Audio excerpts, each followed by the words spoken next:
Истрага за злоупотреби во затворот Скопје во Шуто Оризари, во која се офатени повеќе затворски полицајци, надзорници, но и дел од поранишното раководство на затворот отвори обвинителството за гонење на организиран криминал и корупција. Со истрагата, според информациите на Телма, офатени поранишниот директор на затворот Скопје Филип Андов.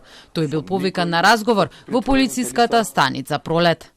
Под раководство на јавен обвинител од специјализираното деление за гонење на кривични дела сторени од лица со полицејски овластувања и припадници на затворската полиција, при основното јавно обвинителство за гонење на организиран криминал и корупција.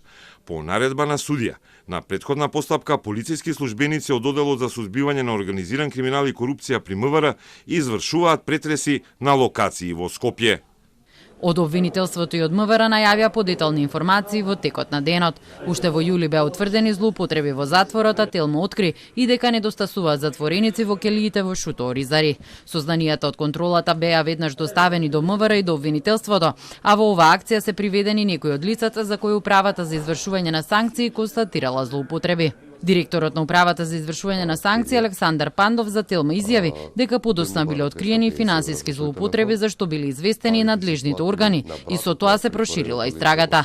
Пандов неодамна изјави дека затворските службеници наместо да спречуваат бегство и да се грижат за притворените, правеле пазар со осомничените.